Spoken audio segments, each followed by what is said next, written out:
Hello friends, I hope you're all doing well. My name is Brian, and today we're going to look at a few more stories from Reddit. If you enjoy Reddit stories, why not hit like, subscribe, and maybe even the notification bell. And now, let's move on to the first story of the day. With love, my friends. If you told me 5 years ago that I'd be plating dinners my husband's mistress cooked for our kids, I would have laughed, then cried, then asked what kind of Lifetime movie nonsense you were watching.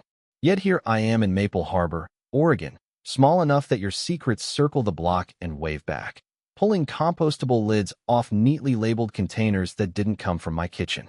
The handwriting says Tuesday, lemon thyme chicken, sides in the blue tub. He brings them home in a reusable tote, like a PDA dad who discovered meal prep on Pinterest. My husband, let's call him Derek, has cheated for years. Not constantly, not with strangers in trench coats, but in that sneaky, it was just a mistake, way that somehow keeps happening. I tried therapy, alone, ultimatums, ignored, and silence, which he preferred. Somewhere along the way, I shut the romantic door. We still co-parent like champs. Our kids, Ava, 6, and Miles, 4, think we're teammates. And we are, just not the kind who high-five in the locker room. Then came her. Not her, the archetype, but a specific woman named Saffron. Yes, like the spice. She's a private chef who bakes those tiny tarts you see in glossy magazines.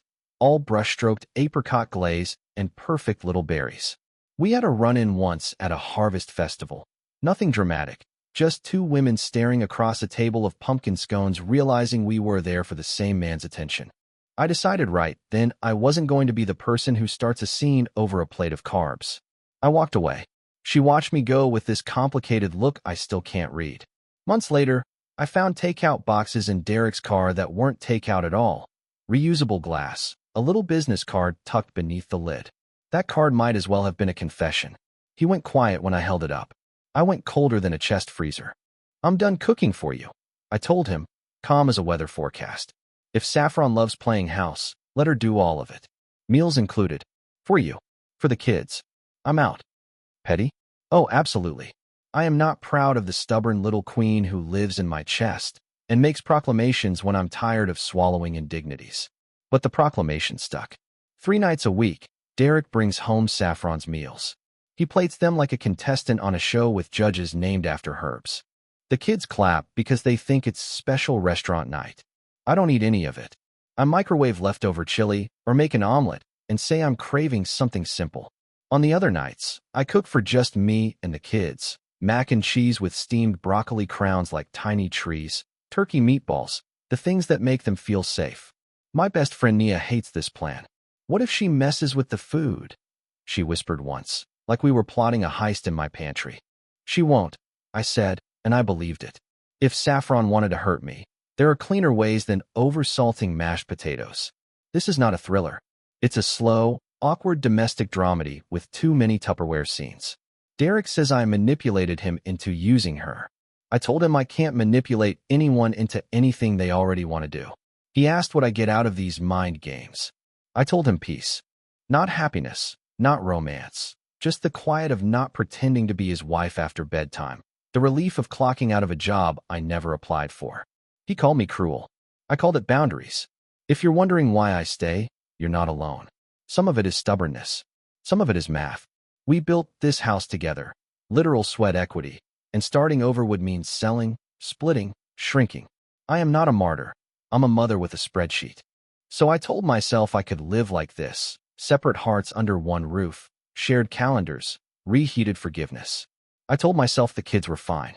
And then I watched Ava watch me push away a perfect little tart. You don't like dessert anymore? She asked, head tilted. I like mine, I said, and took a bite of my own plain apple. It tasted like truth and something else I couldn't name yet. The night I told Derek I was done cooking for him, he looked at me like I'd spoken another language. He actually blinked twice, as if the words had to pass through some internal translator. So, you're just not going to cook for me anymore? He asked. Nope, I said, calmly stacking plates into the dishwasher. You've got Saffron. She's practically begging for the role. Let her handle it. At first, he thought I was bluffing. He hovered around the kitchen that week, waiting for me to crack and throw together one of my pasta bakes or roasted chicken nights. I didn't. I plated food for me and the kids, left him staring at an empty counter. 2 nights later, he caved. He walked through the door with a tote full of labeled meals, sheepishly sliding them into the fridge. That was the beginning of this strange arrangement.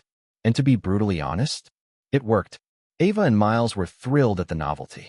We're having restaurant food again? Ava would squeal, twirling noodles on her fork. Derek would smile like he'd provided some special treat.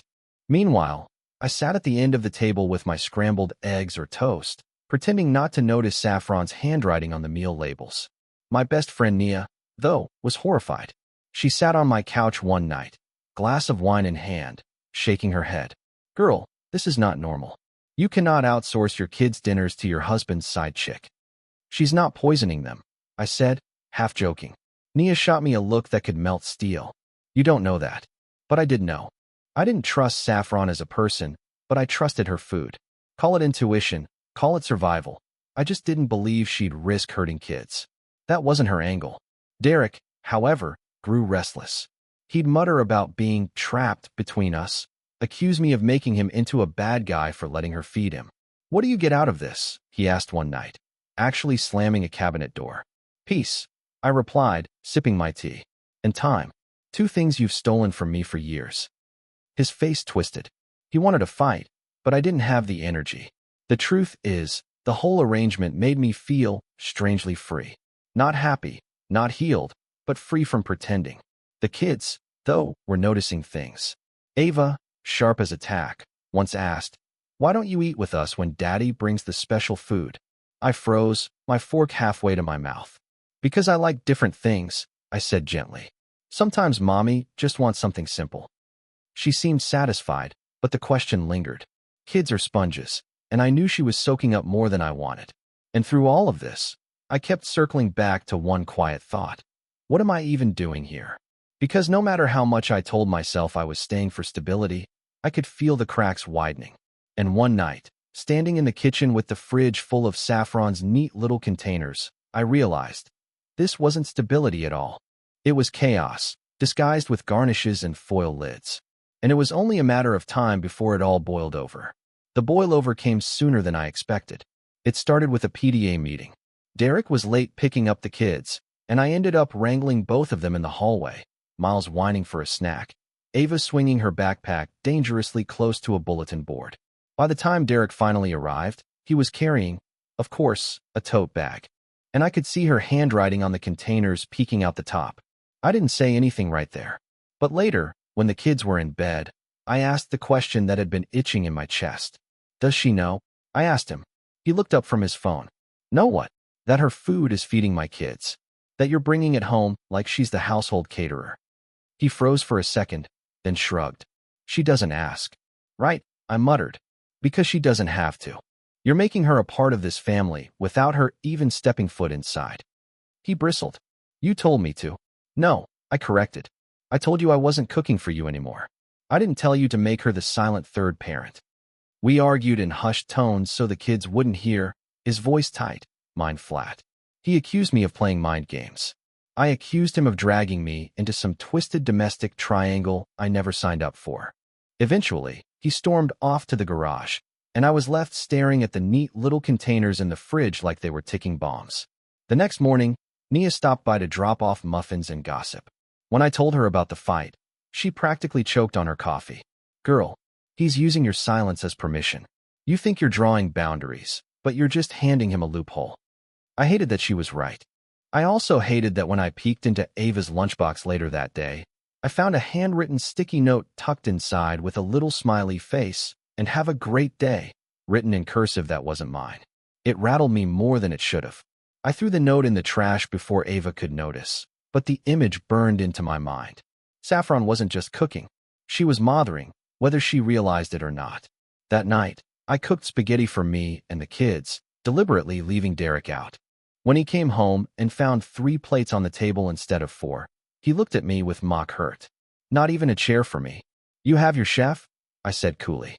The kids glanced between us, confused.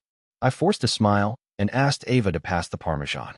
But later, tucking her into bed, she whispered, Why don't you and Daddy like the same food anymore? I kissed her forehead and told her grown-ups sometimes like different things. But the truth was, she was seeing it. They both were. The cracks I thought I could wallpaper over with stability were starting to show through. And as I stood in the dark kitchen afterwards, staring at the fridge glowing faintly with her containers stacked neatly inside, I realized I wasn't just letting this happen. I was complicit, and I wasn't sure how much longer I could pretend it was for the kids. About 2 weeks later, the cracks split wider. It was a Friday night, one of her nights. Derek came home with his usual tote, unpacking Saffron's containers like he was on a cooking show. "Tonight's menu," he announced: rosemary roasted potatoes, glazed salmon, and chocolate souffle. The kids cheered like he'd just brought Disneyland into the dining room.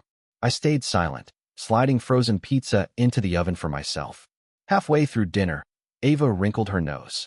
"Daddy, why doesn't Mommy eat the special food? Is she allergic?" I opened my mouth, but Derek beat me to it. "Mommy just likes her own recipes." Ava looked at me, frowning. "But she makes the best spaghetti."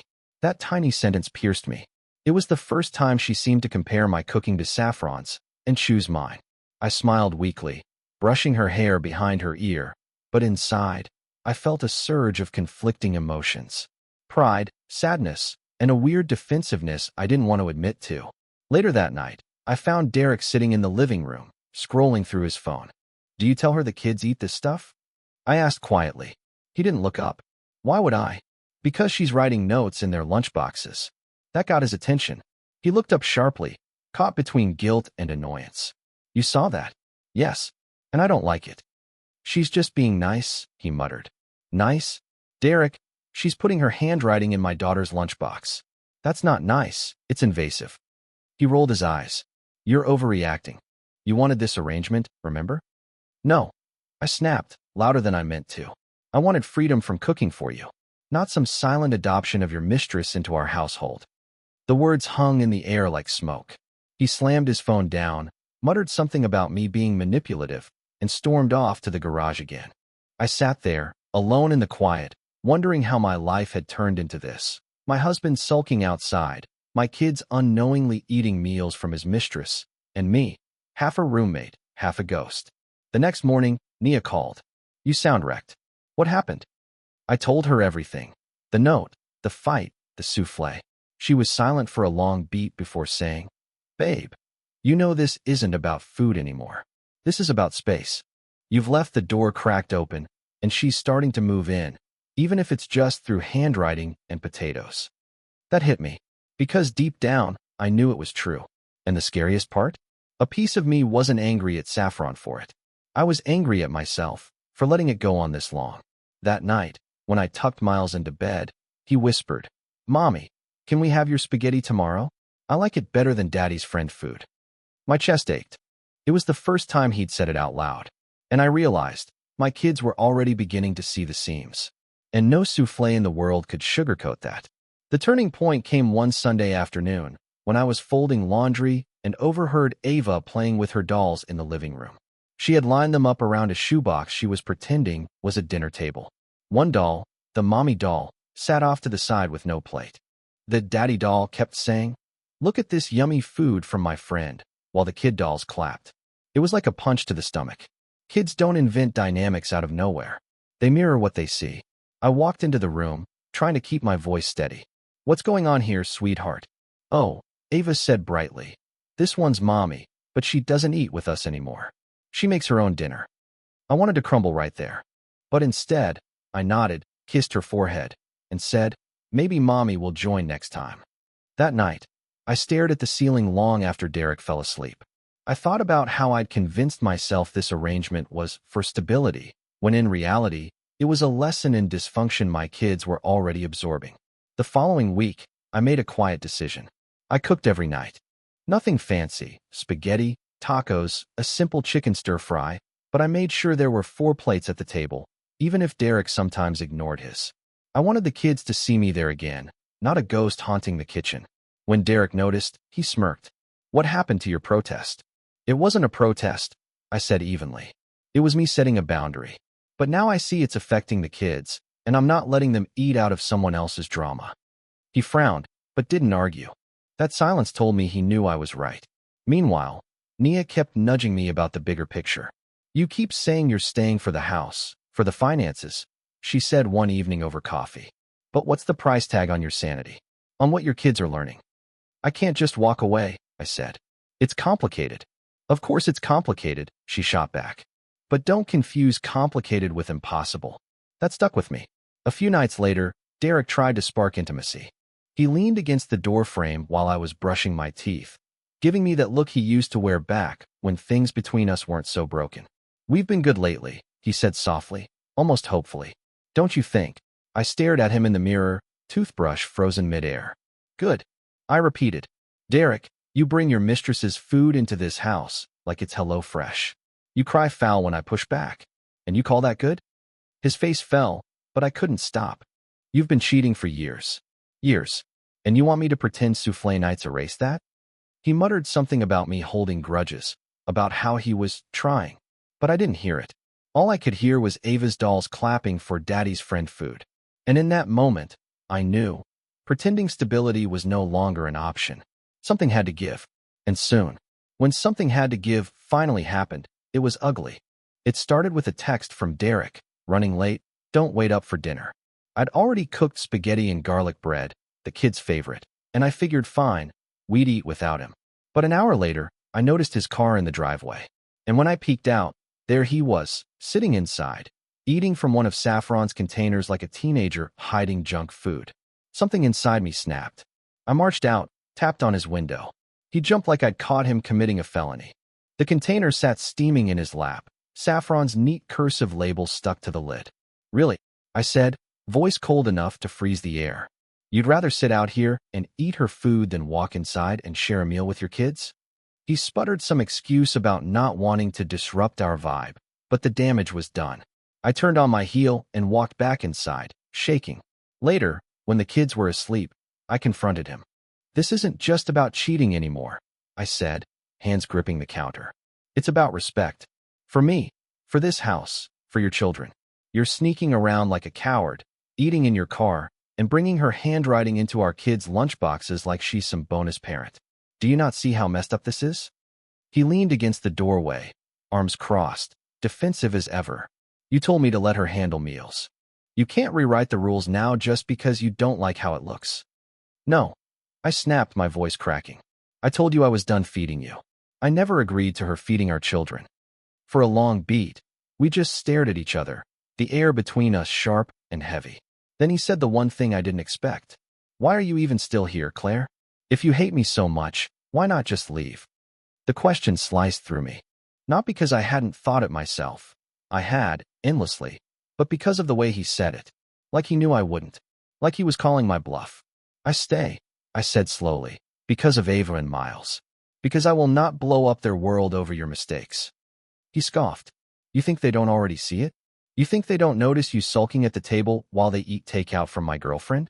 You're not protecting them, Claire. You're just dragging it out. The words hit like a gut punch. Because somewhere deep down, I knew he was right. That night, lying in bed wide awake, I thought about everything. The dolls, the lunchbox notes, the car dinners. I thought about how my kids would grow up remembering a mom who stayed but shrank, who cooked half meals and bit her tongue and lived like a ghost in her own house. And for the first time, the thought of leaving didn't feel like surrender. It felt like survival. The survival thought wouldn't leave me. It clung to me in quiet moments, when I was packing the kids' backpacks, folding laundry, even brushing my teeth. It whispered, you don't have to live like this. But making the leap from thought to action felt impossible. The house was our biggest asset, and Derek knew it. He threw it in my face whenever divorce came up. You think you'll get to stay here? You'll walk away with half, if that, while I keep the house. You'd be dragging the kids into some crappy apartment just to prove a point. And the worst part? I let him win with that argument every single time. Because the idea of uprooting Ava and Miles, pulling them out of their familiar rooms, their yard, their school bus stop, felt unbearable. Still, I couldn't shake the new clarity. One evening, after putting the kids to bed, I sat on the porch with Nia, sipping tea. She'd heard every version of this story by now.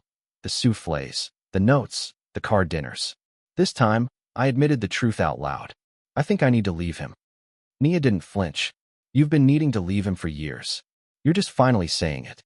I stared at the night sky, the weight of it pressing down. I don't even know where I'd start. You start, she said, by realizing you've already started. The moment you stopped eating her meals, the moment you called him out in the driveway, you've been fighting your way out of this. You just haven't given yourself permission to finish. Her words sat with me, heavy, but clarifying. The very next week, Derek gave me more fuel.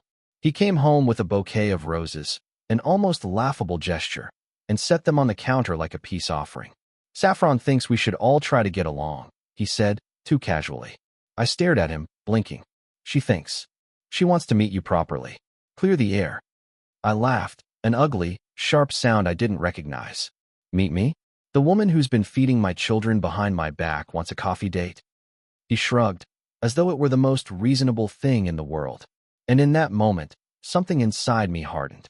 I saw the situation for what it was.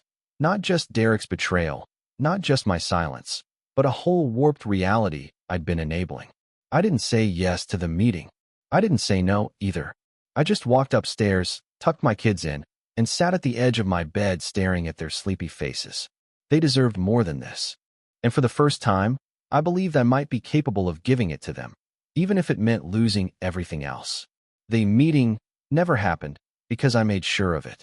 The very idea of sitting across from Saffron, listening to her talk about clearing the air, felt like letting someone redecorate my living room after setting the house on fire. No thank you. Instead, I started gathering quiet evidence that my life had shrunk into something unrecognizable. Exhibit A. My kids were now old enough to notice when Mommy and Daddy didn't share meals. Ava, sharp as a whip, had asked, "Why do you always eat different food?" more than once. Miles once whispered, "Does Daddy's friend make better food than you?" That one hurt so bad I had to step into the pantry and cry. Exhibit B. I was hiding from my own kitchen. When Saffron's containers stacked up in the fridge, I'd avoid opening it unless I had to. Something about seeing her handwriting, her neat little portions, made me feel like an intruder in my own house. Exhibit C. Derek's sudden interest in being a family man. He started showing up early with the kids' favorite desserts, hers, not mine, calling me during lunch breaks just to check in, and making these weird gestures like mowing the lawn at 7 a.m., as if productivity could erase betrayal. It was almost comical if it hadn't been so sad. Nia saw it right away. "He's scared," she said. "He knows he's losing you." But Derek didn't act scared, he acted entitled. He seemed to think a few roses and lunch calls would convince me to erase years of betrayal. One night, he even tried to initiate intimacy, sliding his hand along my back as I brushed my teeth. I froze. "Don't." His face crumpled, like I'd stabbed him. "Why not? We've been good lately." "Good." I laughed bitterly. "Derek, you've been eating dinner in the car like a teenager hiding beer. Our kids think their meals come from a mystery chef. And you think that's good?" He muttered something about me living in the past, about how I enjoyed punishing him. But I didn't respond. I just walked out of the room, toothbrush still foaming in my mouth, because the alternative was screaming. That night, lying awake, I felt something shift.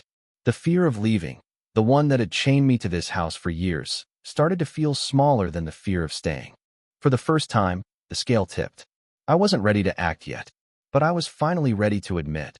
The life I'd been clinging to wasn't a life at all.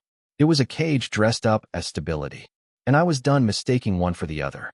The breaking point came in the most absurd, almost sitcom way. It was a Tuesday, and Derek walked in carrying one of Saffron's neatly packed containers like it was treasure. He opened it on the counter, pulling out little ramekins of creme brulee, complete with tiny caramelized sugar lids. The kids squealed, jumping up and down. Daddy's friend made dessert again. I froze.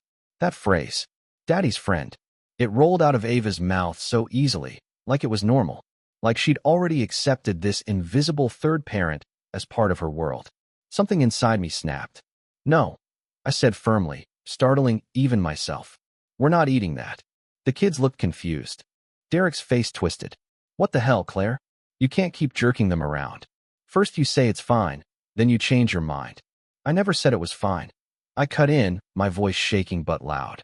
"I said I wouldn't cook for you. I never agreed to let your mistress feed my children." The room went still. Ava looked between us, her little brow furrowed. "What's a mistress?" she asked. My stomach dropped. That word hadn't meant anything to her 5 seconds ago. Now it was floating in the air like smoke, impossible to suck back in. I knelt in front of her, choosing my words carefully. "It's someone who isn't supposed to be part of our family, but sometimes tries to be." She frowned, thinking, "Like an extra mommy?" "No," I whispered, throat tight. "Not like that." Derek was glaring at me, practically vibrating with anger. But in that moment, I didn't care. I carried the ramekins to the trash, dropped them in, and turned back to him. "This ends now. No more meals, no more notes, no more pretending this is normal.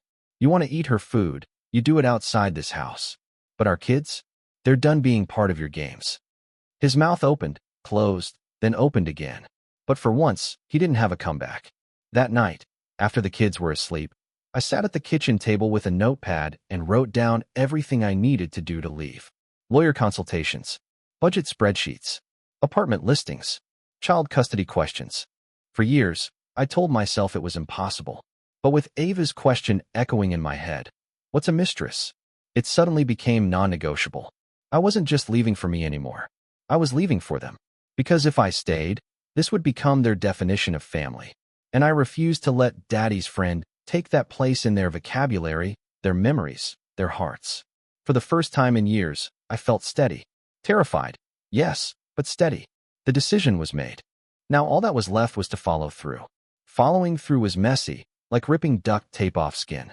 There's no graceful way to tell your husband you're divorcing him after years of swallowing betrayal. But when the moment came, I didn't even plan it. It spilled out. It was Saturday morning. The kids were watching cartoons. Derek was scrolling on his phone, and I just said it. "I'm filing for divorce." He blinked, like I'd spoken another language. Then he laughed, actually laughed. "No, you're not. You're too stubborn to leave the house." My hands were shaking, but my voice was steady. "Watch me." For a second, his mask cracked. He looked rattled, genuinely rattled, in a way I hadn't seen in years. Then came the bargaining.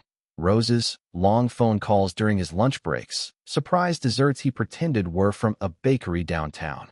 Suddenly, he was attentive, dropping by my job with coffee, mowing the lawn without being asked. If I hadn't known better, I might have thought he'd changed. But I did know better. And the harder he tried to paper over the damage, the more ridiculous it looked. The kids noticed too. Ava asked, "Why is Daddy being so nice now?" And I told her the truth, in kid terms. Sometimes people try really hard when they realize they should have been trying all along. I filed 2 weeks later. The fallout was brutal. Derek cried. Loud, messy sobs I'd never seen from him. He begged. He promised. He swore he'd cut Saffron out of his life. But it was too late. I'd already spent years begging, years swallowing promises, years watching him sneak around with tote bags and soufflés. This time, I didn't bend. I moved out with the kids into a smaller place, a rental with squeaky floors and outdated cabinets, but it was ours. For the first time in forever, I could open the fridge without bracing myself for neat little containers with someone else's handwriting. I cooked spaghetti on our first night there. Ava twirled noodles around her fork and grinned. Miles asked for seconds, and I sat down with them, at the same table, eating the same food. No ghosts, no silence, just us. Was it perfect? No. Divorce is ugly, even when it's necessary. The kids had questions I wasn't always ready to answer. Money was tighter. Nights were lonelier. But there was peace in the air, a peace I hadn't felt in years. And me? I learned something strange in the middle of it all. Sometimes the thing you cling to the hardest, the house, the illusion of stability, is the very thing holding you hostage. Letting go didn't feel like failure. It felt like finally unlocking the cage I'd been decorating for years. So am I the asshole for letting my husband's mistress meal prep for him and the kids? Maybe. But here's what I know now. That story isn't the ending. It's the middle. The ending is this. Me, Ava, and Miles, twirling spaghetti at our rickety new table, free at last from soufflés and secrets. And honestly, it tastes better than anything Saffron ever cooked.